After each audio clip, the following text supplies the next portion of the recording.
ಇವತ್ತು ಮುಖ್ಯವಾಗಿ police commissioner ಅವರಿಗೆ ಭೇಟಿಯಾಗಿದ್ದು ಕೇಸಿನ ಸಂಬಂಧಪಟ್ಟ ಹಾಗೆ 60 ಜನರ ಮೇಲೆ ಏನು ಕೇಸ್ ಹಾಕಿದ್ದಾರೆ, ಇತರರು 60 ಜನ ಅಂತನ್ನುವಂಥದ್ದು ಹಾಕಿದ್ದಾರೆ. ನಾನು ಕಮಿಷನರ್ ಅವರಿಗೆ ನೇರವಾಗಿ ಹೇಳಿದ್ದೀನಿ, ಇದು ರದ್ದಾಗಬೇಕು, ವಾಪಸ್ ತಗೊಳ್ಬೇಕು.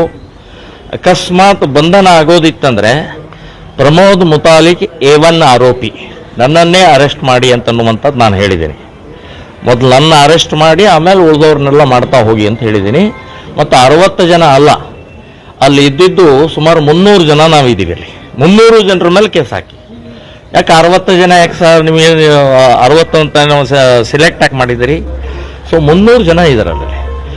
ಇದು ಒಂದು ವಾರ ಗಡುವು ಕೊಡ್ತೀವಿ, ಒಂದು ವಾರದೊಳಗೆ ರದ್ದಾಗಲಿಲ್ಲ, ನೀವು ವಾಪಸ್ ತಗೊಳ್ಳುವಂಥ ಪ್ರಕ್ರಿಯೆ ಮಾಡಲಿಲ್ಲ ಅಂತಂದರೆ ನಾವು ಮುಂದಿನ ಹೋರಾಟವನ್ನು ಬಹಳ ಉಗ್ರವಾಗಿ ಮಾಡಬೇಕಾಗತ್ತೆ ಅನ್ನುವಂಥದ್ದು ನಾನು ಹೇಳ್ತಾ ಇದ್ದೀನಿ. ಈಗ ಬಂದ್ ಕಾಲ್ವರೆಗೆ ಕೂಡ ಹೋಗ್ಬೋದು. ಸೊ ಇದು ನಿಶ್ಚಿತ ಇದು. ಸೊ ಆ ದೃಷ್ಟಿಯಿಂದ ಇದು ಮೊದಲನೇದ್ದು. ಇನ್ನು ಎರಡನೇದು, ಇನ್ನೂವರೆಗೆ ಸಮೀರ್ ಮುಲ್ಲಾನ ಬಂಧನ ಆಗಿಲ್ಲ, ಬಂಧನ ಆಗಬೇಕು ಅಂತನ್ನುವಂಥದ್ದು. ಅವನ ಅಕ್ಕ ರುಕ್ಸಾನಾ ಬಹಳ ದೊಡ್ಡ ಫ್ರಾಡ್ ಇದ್ದಾಳು ಅವಳು. ಮತ್ತು ಅಷ್ಟೇ ಅಲ್ಲ, ನಮ್ಮ ಒಂದು ಮಾಹಿತಿ ಪ್ರಕಾರ ಹನಿ ಟ್ರ್ಯಾಪರ್ ಇದ್ದಾಳೆ, ಲಕ್ಷಗಟ್ಟಲೆ ದುಡ್ಡನ್ನು ಮಾಡಿದಾಳೆ ಅಂತನ್ನುವಂಥದ್ದಿದೆ. ಸೊ ಮೇನ್ ಎಲ್ಲದಕ್ಕೂ ಕುಮ್ಮಕ್ಕು ಕೊಡ್ತಾ ಇರುವಂತ ರುಕ್ಸಾನಾನ ಇನ್ನೂವರೆಗೆ ಬಂಧನ ಆಗಿಲ್ಲ. ತೈಸೀನ್ ಅವಳು ಕೇರಳಕ್ಕೆ ಹೋಗಿದ್ದಾಳೆ ಅಂತನ್ನುವಂಥ ಸುದ್ದಿ ಇದೆ.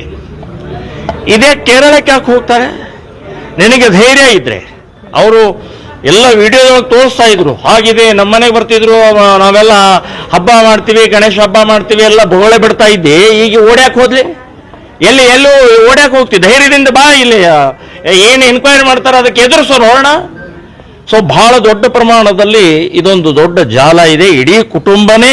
ಇಡೀ ಕುಟುಂಬದ ಹಿಂದೆ ಒಂದು ಇಸ್ಲಾಮಿಕ್ ಶಕ್ತಿನೂ ಕೆಲಸ ಮಾಡ್ತಾ ಇದೆ ಅಂತನ್ನುವಂಥದ್ದು ನಿಶ್ಚಿತವಾಗಿ ಹೇಳ್ತಾ ಇದ್ದೇನೆ. ಈಗ ಒಂದು ಹೋಟೆಲ್, ಕೇಶವಪುರದ ಒಂದು ಹೋಟೆಲ್ ಇದೆ, ಅಲ್ತಾಜ್ ಹೋಟೆಲ್.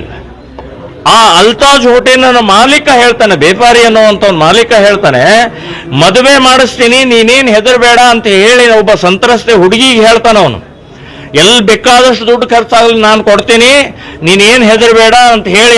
ಅಂದ್ರೆ ದುಡ್ಡು ಕೊಡೋರು ಇದ್ದಾರೆ ಅಂತ ಅನ್ನೋದಾಯ್ತು. ಇದರಲ್ಲಿ ದೊಡ್ಡ ಜಾಲ ಇದೆ ಅಂತ ಅನ್ನೋದು. ಇದು ಅಲ್ತಾಜ್ ಹೋಟೆಲು ಕೂಡ ಸಾಕ್ಷಿ. ನಾನು ಹೇಳಿದ್ದೇನೆ, ಅಲ್ತಾಜ್ ಹೋಟೆಲ್ ಕೂಡ ಸೀಸ್ ಆಗಬೇಕು, ಅವನು ಬಂಧನ ಆಗಬೇಕು ಅಂತನ್ನುವಂಥದ್ದು. ಮತ್ತು ಟ್ರೇನರ್ ಏನೇನಿದ್ದಾರೆ ಇವರಿಗೆ ನಿಯಮಬದ್ಧವಾದಂಥ ಪ್ರಕ್ರಿಯೆಗಳಾಗಬೇಕು. ಅಲ್ಲಿ ಪ್ರೋಟೀನ್ ಕೊಡುವಂಥದ್ದು ಅಲ್ಲಿ ಕೊಡಬಾರ್ದು. ಅವರು ಬೇರೆ ಅವರು ಸಪರೇಟ್ ಆಗಿ ಅದಕ್ಕೊಂದು ಶಾಪ್ ತೆಗೀಲಿ, ಅಲ್ಲಿ ಗೈಡ್ ಮಾಡಲೇಬೇಕಾದ್ರೆ. ಆದರೆ ಪ್ರೋಟೀನ್ದೊಳಗಡೆಗೆ ಮಾದಕ ವಸ್ತು ಮತ್ತು ಬರುವಂತಹದ್ದು ಡ್ರಗ್ಗು ಈ ರೀತಿ ಮಿಕ್ಸ್ ಮಾಡಿ ಕೊಟ್ಟಿದ್ರೆ ಇದಕ್ಕೆ ಜವಾಬ್ದಾರಿ ಯಾರು? ಈಗಾಗಲೇ ಕಮಿಷನರ್ ಅವರು ಹೇಳಿದ್ರು, ಮಂಗಳೂರಿನಲ್ಲಿ ಇಂಜೆಕ್ಷನ್ ಚುಸ್ತಾ ಇದ್ರು ತಮ್ಮ ಬಾಡಿ ಬಿಲ್ಡಿಂಗ್ ಇದ್ರ ಸಲುವಾಗಿ ಅಂತ ಹೇಳಿ, ಥೈರಾಯ್ಡ್ ಅದು ಲಕ್ಷಗಟ್ಟಲೆ ಅವರು ಸೀಸ್ ಮಾಡಿದ್ದು ಈಗಾಗಲೇ ಕಮಿಷನರ್ ಅವರು ಹೇಳಿದ್ರು ಅವರು. ಸೊ ಈ ರೀತಿ ಅನೇಕ, ಇನ್ನೊಂದು ಯಾವುದೋ ಗುಳಿಗೆ ಡೈನಾಬಾಲ್ಸ್ ಅಂತ ಹೇಳಿ ಅದನ್ನು ಕೊಡ್ತಾ ಇದ್ದಾರೆ. ಸೊ ಇವೆಲ್ಲ ಸಾಕಷ್ಟು ರೀತಿಯ ಪ್ರಕ್ರಿಯೆಗಳಾಗ್ತವೆ. ಇದಕ್ಕೆ ಸ್ಟ್ರಿಕ್ಟ್ ಆಗಿ ಮಾಡಬೇಕು ಅಂತನ್ನುವಂಥದ್ದನ್ನ ನಾವು ಹೇಳಿದ್ದೀವಿ.